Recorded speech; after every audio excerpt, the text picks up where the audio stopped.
I'm Jim Clark, Visual Arts Manager here at Hopkins Center for the Arts. Well, here today is actually Public Works, Hopkins Public Works. And we're speaking with Catie Michel, Denver-based artist who's painting this incredible mural as a part of our contribution to the National Audubon Society's Bird Mural Project. This mural functions for many goals: traffic calming, wayfinding, the LRT's coming in just south of here, as well as aesthetically activating this gateway intersection into Hopkins. But maybe most of all, at least in my humble opinion, it beautifies this space. Catie, welcome and thank you. Thank you. I want to start off with, what are the birds depicted in your design? Mm-hmm. And do you have a personal connection with birds? Because sometimes as a muralist, I imagine you are commissioned to do subjects that maybe you're not as interested in. Are birds one of those? Birds are my number one. Number one. If I had to rank, which now that I say that out loud, I feel like I regret it because I love everything. But yes, I have a personal connection with birds.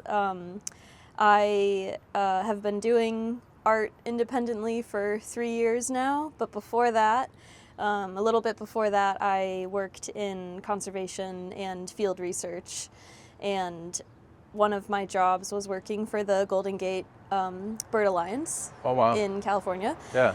And I surveyed a site repeatedly and identified birds, resident and migratory birds, via their song, because it was in a forested site, so sometimes you couldn't see them, and then of course via sight. So a little bit of conservation experience. And in Denver, I've been volunteering for the Bird Conservancy of the Rockies. Wow. And then I'm also working with a PhD candidate at Oregon State University, Nina Ferrari, and she's studying bird habitats in old growth forests. So through my art nowadays, but also through all the projects I do, I love focusing on birds, but also all of the ecological connections that allow for birds and anything to exist. So making many connections. Complex ecosystem. Yes. Everything's interconnected and interrelated. Yes. That is some bird cred. You have bird cred, as they say on the streets. Oh, I'm so honored. I'm just curious, the identifying calls by, or birds by the sound of their calls, are we talking like you're walking around in the woods with a phone and an app that's telling you, or? Partially. Yeah. I began that way and trained with the previous research associate and someone who's running the program, doing that site a lot, and learned a lot from them. And then when I started going out by myself, I would use Merlin, one of the available apps, to help identify song. Yeah. I personally think it's an amazing way to learn, because not only does it tell you what it's hearing and is usually quite accurate these days, now that it's been used a lot, you can also see if there are multiple birds singing. Yeah. When it lists the birds, it'll highlight the species every time it calls or sings. So you can see the spectrogram going, and a wood thrush will call and it'll highlight. So then you can associate that sound with the visual of seeing a picture of a wood thrush and the word wood thrush. And it has helped me. Internalize it. Yeah. And then you're out and you start to make that connection independent of the device. Exactly. So you can commune with nature. Yes. Yeah. I got very familiar with a handful of species, but funny enough, when I would go to a different location and I would hear other birds, but also some of those original songs I learned really well, it felt like all of my confidence flew away, let's say. Pun intended. Yes. That's how it felt, because it is so, for me, like, connected to location and place, that in a new area, I'm like, I don't know any songs at all, but again, just some practice and the aid of a resource like the app or a field guide is helpful. For sure. Did this project attract you because of its goals to raise awareness of vulnerable bird species in our community. That was Yes. attractive. Definitely. And I was aware of the Audubon mural project already, Yeah. and had hopes and dreams of getting the grand opportunity to paint one myself. Yeah. And some of my murals have had birds in them already, and not as a focus though, more as an accompanying species, or me weaseling my way into having a bird in the design, etc. Yeah. And yeah, I've admired the effort for a long time, and love the projects that have gone up through the Audubon mural project. And what was even more exciting was looking at the list of vulnerable species that the Audubon and yourselves provided for Yeah. this call, because I was familiar with some of them and not familiar, well, I knew of them but had never seen many of them. Sure. Because I have never been to Minnesota before. Yeah. So the birds in this mural, the one in the center is a wood thrush, which I have seen, and they're one of my favorite birds. Okay. And then it's bookended by two eastern whippoorwills, which I have never seen, and I love them. They're in a family called nightjars, and almost every night there are night hawks that fly around, Yeah. and they're cousins of the eastern whippoorwill. Okay. Anyway, I love them a lot. Know them. And I had to do them twice because they were that exciting. So. That's awesome. And tell me about the selection of those birds. Was it partially because they were on that list, unfortunately? Yes. And there have been some other birds featured already. Yes. So that maybe winnowed it down a little bit Yes. more, but it was your personal connection, kind of. Kind of more my personal interest Yeah. in whippoorwills, to be honest. Yeah. And knowing that they're nocturnal, that the moment I consciously thought that, then I thought to myself, oh, I should make a nocturnal themed mural. Yeah. And like I said, I want to explore connections and the interweb of food webs and the balance of the natural world. So if they're nocturnal, that means they're hunting nocturnal insects, or insects that are active at night. And the species that showed up in my research for what the whippoorwills are eating were really beautiful moth species, like the Luna moth, which I am obsessed with and have never seen also. So really, I'm fulfilling my desire to spend time with things I've never seen, Yeah. but that you could see here, and that I could see here, and that, you know, those that live here and enjoy being outside in this area likely have seen. So that was where it all began, was realizing the whippoorwills are nocturnal, and then what can we do with a dark color palette, and what is it eating? Yeah. And then one step further from the Luna moth is the Luna moth's host plant. When it's a caterpillar, they are evening primrose Yeah. and phlox, which Okay. is going to be over there. This caterpillar is actually of a white-lined sphinx moth. Okay. So it's another species, also a prey item for Yeah. whippoorwills. So just in its caterpillar form, and then the adult Luna moth is over there. And then the wood thrush is not nocturnal. It's not feeding all night and then resting in the day, but it does migrate at night. Okay. And that's important to know that, I mean, it's fascinating. Birds, so many birds migrate at night, and they're affected by light pollution and all the other, you know, human disturbances that occur during the day for daytime species. Do all of your mural projects to this point, have they involved the same depth of concept development and thought? Like, I think a lot of the folks that are going to drive and walk by and enjoy it are just going to, they're going to see beautiful birds and a beautiful moth and a cool caterpillar, and but once they scratch the surface, recognize nocturnal activity, the interconnection, symbiotic nature of the ecosystem, that's a lot that you're weaving together, and then making it an aesthetically palatable, dynamic composition. Thank you. So there's you're juggling a lot of balls. Have all your projects involve that level of commitment and development?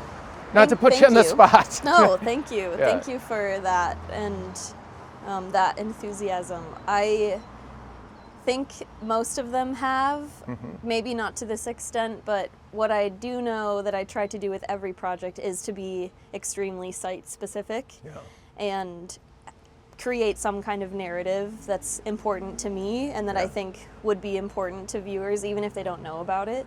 Yeah. And, you know, if somebody looks at my projects and, like you said, it's just like, wow, pretty flowers, and then they move on with their day, amazing. Yeah. I have no expectation that, you know, all the information is delivered or that everyone is going to have the curiosity to understand the narrative behind it, but for those that do, they'll find something or know that, oh, wait a minute, like whippoorwills are nocturnal, wood thrush, you know, bird people will be like, oh, they migrate at night. It kind of looks, anyway. So you might sow the seeds of future bird people. Yes. Right? And then and that's what's great about birds is that they're such a access point, entry point to the natural world because they're everywhere and most people enjoy them. Some people are afraid of them. Fair. But most people like birds and some of them pay really close attention. Some of them just like seeing one when they're outside. Yeah. And I think they invite us to just enjoy their presence, but also if you're curious about learning more, it will never end. There's so many interesting things about their lives. Yeah. And the other projects I've done, I've always also tried to include some kind of field guide. Mm-hmm. What does that mean? What does that look like? Yeah, so if you're looking at the mural and there's a bunch of species in there, for example, one project is a creek view, above an underwater view of a creek with a bunch of plants and animals, and there's a QR code you can scan and it pulls up the image and everything's labeled. Cool. So again, if there's the invitation, there's no pressure, but always the invitation to learn more. Yeah. So I always like to include some kind of dynamic layer that brings the static wall beyond a static wall and into some kind of living document, or which is great about the Audubon mural project and the projects that already exist here. Say you go on the webpage about this project and then you see the 3 other murals that are in town, and how fun to know that they're all connected. Totally. It's a scalable experience that will grow with the individual that wants to learn more. Right, yeah. Whose idea was it that we did this interview from the lift? We're closer to the sun. It's a record-breaking heat wave in Minnesota right now. That's a challenge to working outside. It's a challenge inherent in muralism. Speak to us, if you would, about the challenges that you encounter and how you've been dealing with this heat, how it relates to other projects that you've done and other challenges. Yeah, it's definitely been hot. Yeah. And this wall is in the sun most of the day. Yeah. And does that present challenges from handling the medium? No, I think, so I was interested to see if the humidity would prevent the paint from drying much. It hasn't really, because I think it's been so hot. Okay. So it's acting the same way it acts where I've done most of my projects, which is in Denver. So I was like, wow, it's going to be so different. What am I going to do? But it's pretty much the same. Nice. Which I appreciate. I mean, doing murals are if nothing else, a smorgasbord of problem solving and adapting to conditions and unforeseen anythings all the time. Yeah. So say the humidity did affect it, I would have to deal with that and we would get through it. Yep. But it definitely takes some patience and I guess tenacity to like be willing to work through all of those problems, and the heat being one of them. Yeah.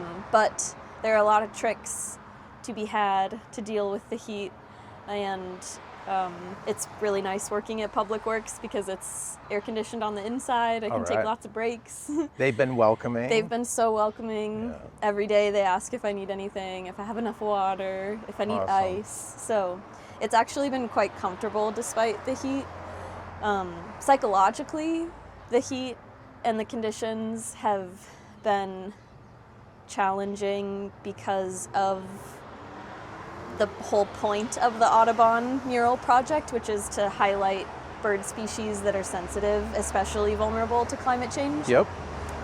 And I myself have not been to Minnesota before, so I wouldn't know, but lots of folks are telling me that this heat is unusual. Yeah. And the first week I was here, it was very hot, and it was also very, very smoky from the fires north of us in Minnesota and Ontario. And that was also very unusual. And working out here wearing a respirator, I had a full face respirator, and it was really hot.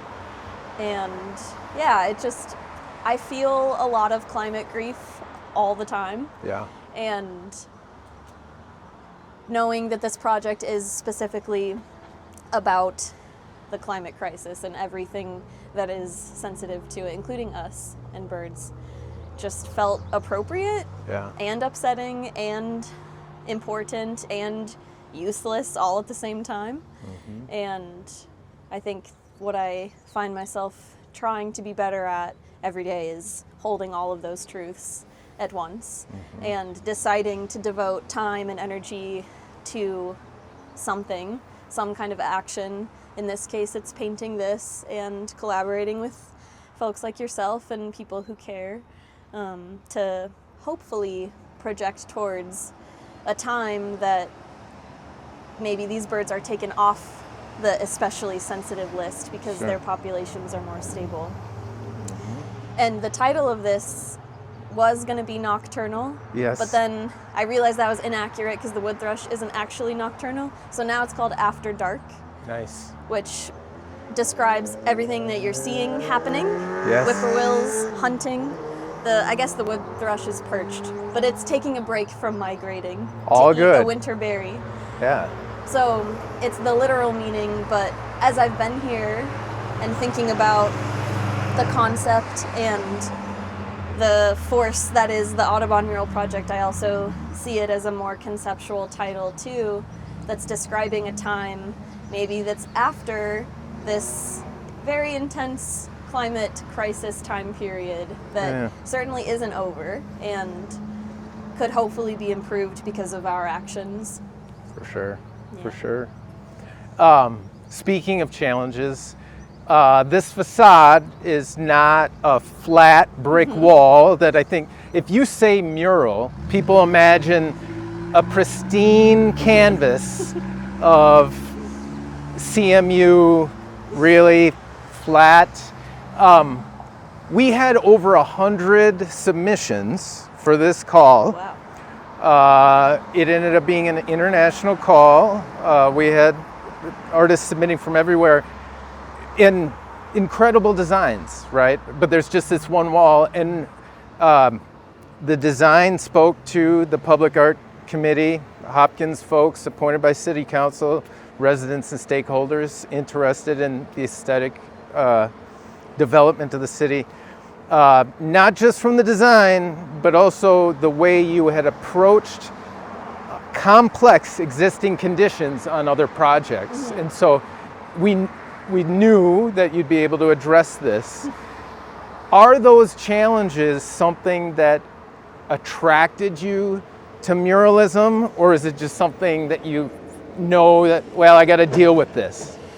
Yeah, I think it's fun. I think the easier situation is that pristine flat wall, which I have gotten to do, and those are faster and serve some other benefits. But I also think it's really interesting when public art interacts with whatever substrate it's on or near. And like I said, creating something that's as site-specific as possible is something I try to do, which not only addresses the environment, which is usually where the narrative comes from, of the subject matter, but also sometimes addresses the building itself. Yeah. And in this case, I haven't worked on a wall that had these perpendicular fins or ribs or whatever the real name is of them. I don't actually know. Do you know what they're called? I would call it a buttress. Oh, I mean, yes. but okay. that might Thank be you. a little. No, the buttresses. Yeah. Fins is good. Fins, yeah. So, hadn't worked with those before and was wondering what it would look like to not paint the subject matter on the front. Yeah. 3 inches of each one. Yeah. And up close, obviously it disrupts the image, but Yeah. every time I drive by, I'm happy to feel like, our brains are wonderful things. They make up for missing information. Yep. And from just a little bit more further away, it's still a complete looking image, which has been cool to know. I wasn't sure it would work. Yeah. And then on the sides of the mall, I'll be doing some really simple silhouette icons of various things. Initially, it was going to be a person birding or something, but I want to do a raspberry.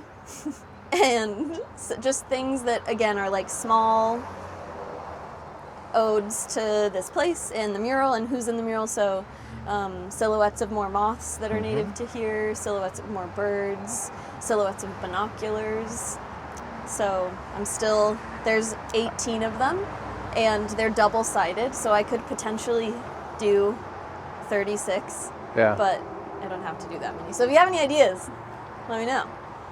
That sounds awesome. It's a sub-motif that rewards sustained viewing, because the major impact, particularly as in the majority of the viewers will be traffic, they're going to catch the big thing. Yes. But as you walk by, or if you get close to the building and inspect it more, there's something there to reward your interest and engagement with it. Exactly. They're like little treats. Is this the first time you've done something along those lines? It's the first time I've had to think about a second dimension of a project, I think. And this is also the first time I've decided to do something with windows. Yeah. Sometimes other projects I've just ignored them or, not to, but because this is a bird-related project and it's in partnership with the Audubon and this is a large building, the windows are going to have the bird safe application on them where you can do it many different ways. You can get a vinyl decal, you can put stickers, you can paint it, which I will be doing. Where if you look on U.S. Fish and Wildlife, they have standards that are recommended for spacing and application. But it will be small somethings evenly spaced on the windows, and bird safe means it prevents birds colliding into the glass during the day and at night. So I didn't even realize nighttime was also an issue. I always thought that it was the reflection of the sky. It mostly is that. It is harmful at night if lights are on, which I've been here at night. That's not really the case, but if in case that ever does occur, then better safe than sorry. Yep. For sure. Yeah. Process, right? This is an enormous canvas.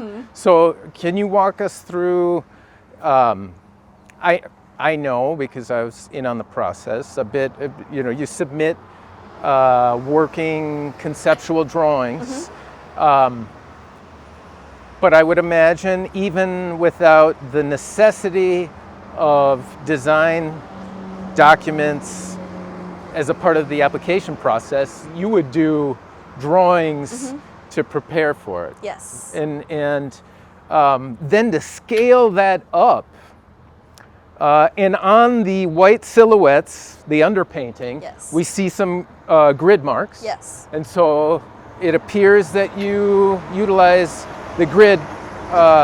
Do you also utilize projection? Not for this project. Okay. In fact, I haven't ever done projection for a mural. It's a great tool and option, but it does require working at night usually. Yep. And I also don't have a projector, so. All of these things. Yeah. I love the grid. It's a method I learned, in a freshman high school painting class. Yeah. You can use it at any scale. Yep. And it is sort of tedious to measure everything out and draw the lines, but I appreciate how neat and exact it is. Yeah. Especially my subject matter is always flora and fauna, and it's important to me that things are anatomically correct and proportional. And Yep. I don't want to be deciding the shapes of things up there. I want to know exactly what I'm going to be painting and have done all of that sketching and composition layout beforehand. Yep. I do a combination of like hand-drawn sketches plus digital drawing and digital composition, layering, and things like Photoshop. So everything is ready by the time I start drawing it on the wall, and I don't really change much unless I don't like where a leaf is and I decide later. But other than that, I don't change much. Very little adjustment. Yeah, very little. Do you have your design maquette I do. on you that we could just take a look? So I have the whole one right here. And then you have details as well. Yes, Can we so I see? have this amazing like clipboard box that has everything inside in sections. in sections. So So you take the entire design, break it into, or superimpose a grid. yes. And then transfer that grid scaled up to the wall Yep. so that you know where things belong. Yes, and I number the x-axis and the y-axis of both my pages and the wall. So you could probably see, some leftover numbers just to locate myself and know that, okay, the skipper's antenna come out in 40 across and 6 down. But you don't paint square by square. No, I paint by then painting item by item. So flower by flower, leaf by leaf. Sure. The birds, I start with the eye first, and then Why? I go out to the beak. I think I'm most excited about it because that's when it starts to look, even if it's just the eye, if I get it right, I feel, oh, that's a bird. Yeah. And then I'm encouraged to keep going. Sometimes I'll start with the beak and then I'll do the eye and then the beak doesn't look right suddenly.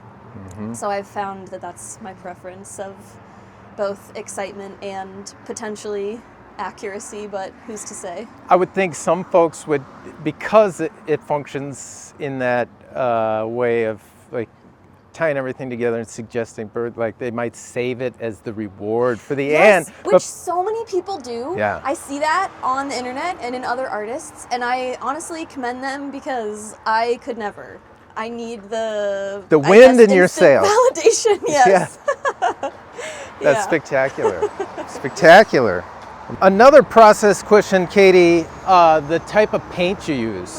Are we talking acrylic artist grade tube paints? No. Yeah.